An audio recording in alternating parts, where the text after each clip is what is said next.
Shalom, shalom, shalom lekulam, erev tov, uma boa tarde, Ashi, meus irmãos. Estou aqui para gravar esse vídeo. Estou aqui no melhor lugar onde a gente pode estar, que é na natureza. Na natureza onde o nosso Criador fez céus e terras, fez as águas, os mares, fez a divisão dos oceanos, estabeleceu a terra sobre as suas bases, colocou o sol, a lua nos céus, as estrelas, e fez crescer os arbustos, as árvores, todo tipo de vegetação, os peixes, os animais, e ao final ele coloca o homem para cuidar de tudo isso. Essa é a nossa missão, cuidar da terra, cuidar dos nossos semelhantes. Mas para a gente entender, irmãos, para a gente entender por que estamos aqui, nós vamos partir no princípio, Bereshit. Mas o princípio hoje que eu vou trazer para os irmãos é o Bereshit do Bereshit, lá em cima, lá no universo. Para os irmãos compreenderem, não é eu que vos falo, mas a revelação provém do nosso Criador. Bom, irmãos, então, o Criador, antes de criar o universo, antes de criar o reino, né? Olha como é bonita as cigarras, louvando ao Criador. Com suas narinas, o fôlego de vida ali na cigarra, ela produz o seu som.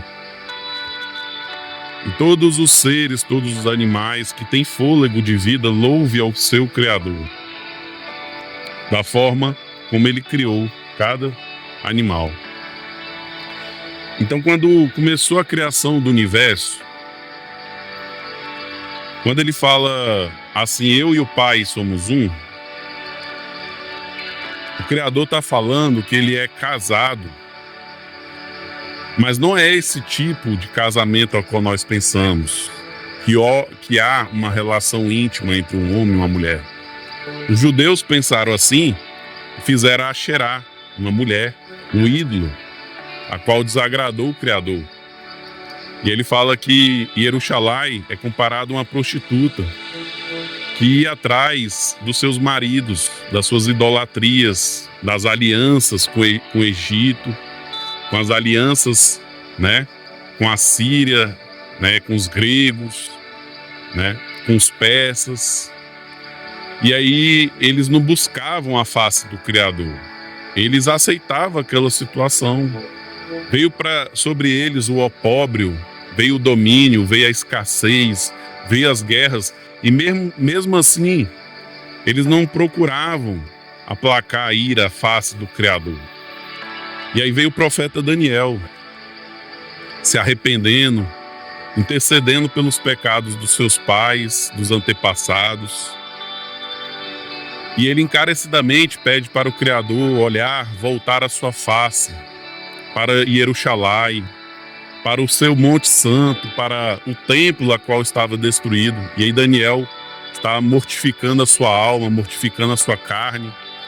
E aí o Criador ouve a oração, e aí é quando é o fim ali dos 70 anos de punição a qual Jeremias, né, profetizou. Mas voltando, quando nós falamos que ele é casado, irmãos, com a sabedoria. A sabedoria, ele é um atributo. Por isso que ele fala, eu e o Pai somos um. Porque ele e a sabedoria estão unidas. Isso os judeus não entenderam. Muita gente hoje não entende. Quer dizer que o livro não procede, que o livro é herético, que o livro foi escrito por Roma. Mas eles esquecem dos discípulos, da inspiração, dos profetas que lutaram, que derramaram sangue, que batalharam, que defenderam a verdade, a justiça, a qual esse sangue vai ser vingado, o sangue dos santos. Porque chegou o tempo de restaurar todas as coisas. E aí quando o Criador começa a criar o seu reino lá em cima, né? Porque quando ele chega aqui embaixo, ele fala, meu reino não é desse mundo. Fala diante de César, né? De Pilatos. E ele começa a criar o reino celestial. E ele chama a sabedoria e fala bem assim, sabedoria, eu desejo criar um reino. Qual tipo de conselho você me dá e o que eu tenho que fazer? A sabedoria se apresenta diante do Criador e fala, Criador, para você ter um reino, você precisa de servos bons e servos maus. Um reino, ele não é constituído só de servos bons, mas ele tem que ser constituído também de servos maus. E aí a sabedoria disse a ele, você também tem que ter um conselheiro. E aí o Criador fala, você é a minha conselheira. E todo reino na terra o rei deve consultar os seus conselheiros, os seus súditos. Por isso que Daniel foi conselheiro de Nabucodonosor, conselheiro de Beltesazar. E também outros conselheiros, o faraó tinha os seus conselheiros no Egito. E o reino, ele é assim. Quando o rei sabe ouvir e entender. Quando o rei obedece os mandamentos, né? Então, o Egito conheceu os mandamentos através das pragas, porque havia uma promessa para Israel, para os hebreus, para a descendência de Jacó. E aí, irmãos, então o Criador está conversando com a sabedoria lá no princípio. E ele tá bom, vou colocar servos bons e servos maus. E aí a sabedoria fala, eu tenho um receio, é o conselho. Eu tenho receio de que os servos maus lhe acusarão. Por quê? Porque eles lhe acusarão de ter sido criados para esse propósito.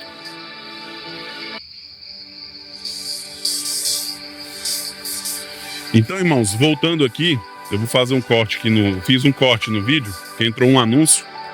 Então, quando a sabedoria fala que os servos maus foram criados para aquele propósito e que eles iriam o acusar de ter sido predestinado a isso, o Criador fala bem assim para ela. Mas eles não poderão dizer que não houve oportunidade para eles. Porque assim como os servos bons poderiam virar, se tornar servos maus, os servos maus poderiam se tornar servos bons. Só que aí, como é que se deu essa criação lá no princípio? Ele criou um anjo, o primeiro anjo mais belo de todos. Mas o Criador sabia que se ele criasse esse anjo tão belo, seria o maior teste de fidelidade para esse anjo. E aí quando o anjo foi aprendendo o conhecimento da luz, ele viu aquela escuridão do universo. E aí ele falou, eu quero conhecer o abismo. E aí o Criador falou, olha, eu não posso te ensinar o abismo. Mas se você quiser conhecer, né, a luz não pode habitar com o abismo. E ele deu uma lei, né? Mas deixou o livre-arbítrio desse anjo. Ele pôde escolher. Só que quando ele começou a conhecer o abismo, ele desejou o trono do Criador. E aí, lá no reino da luz, quando ele começa a fazer contenda, ele quer o trono. E o Criador, como ele é muito humilde, nosso Criador, ele levanta do trono e cede o trono para ele. Olha só.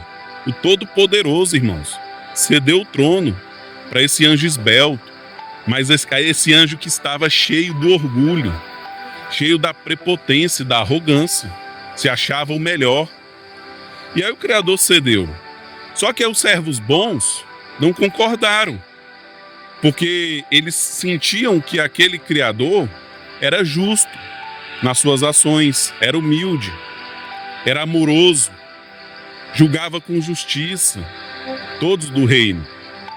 E aí eles confrontaram esse anjo que estava na mesma hierarquia.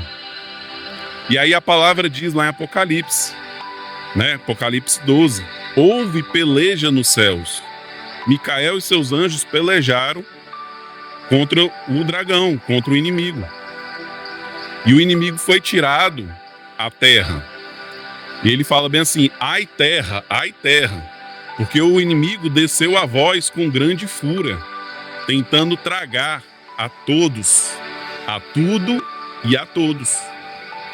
Então, irmãos, quando você medita, quando você não age por impulso, quando você procura refletir no que é bom, você está se santificando para ser um servo bom. Mas tem pessoas que são levadas pelo prazer, são levadas pela circunstância dessa vida, pelo dinheiro, pela exaltação do corpo. E quando você cuida mais do corpo, você deixa de cuidar do espírito. Por isso que fala, né, que a última geração cuidaria mais do corpo e a maior corrupção reinaria na terra. Ou seja, a maior falta de justiça, de amor para com o próximo. E a palavra diz que o amor de muitos se esfriaria. Porventura, quando o Filho do Homem, Bnei Adam, voltar à terra, achará fé na terra? Então, irmãos, o reino, ele vai fechar as portas uma hora. E aí a porta é a porta da graça, que tanto o ímpio teve a oportunidade, quanto também o servo bom, que manteve o seu caminho de justiça, de amor, para poder entrar no reino.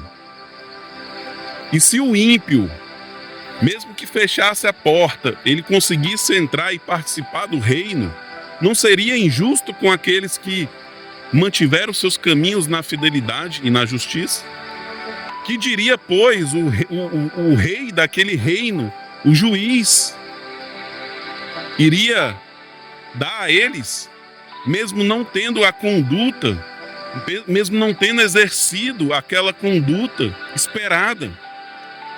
Ele não iria ser injusto, porque o Criador não é injusto. Tudo que ele faz é perfeito. A boa obra dele é perfeita. Por isso que fala boa obra.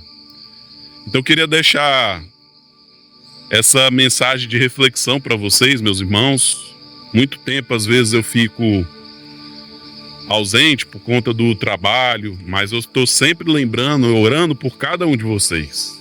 Não desista.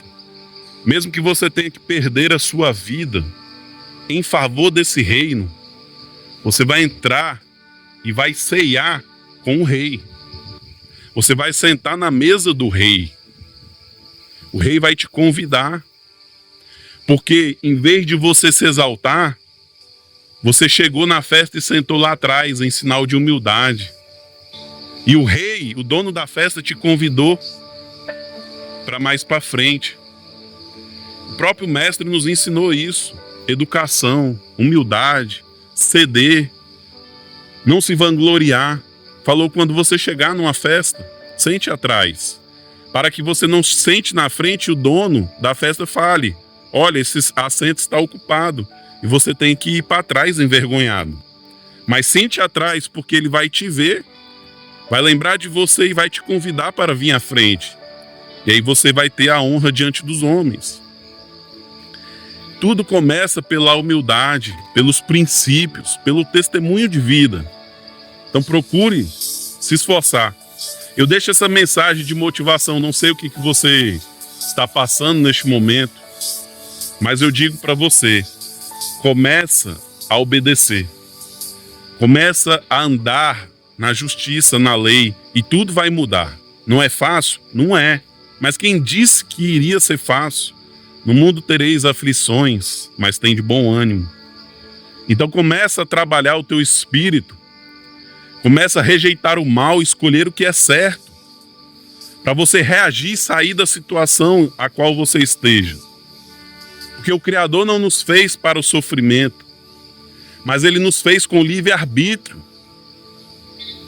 E quando a porta da graça se fechar, o servo mau não poderá mais.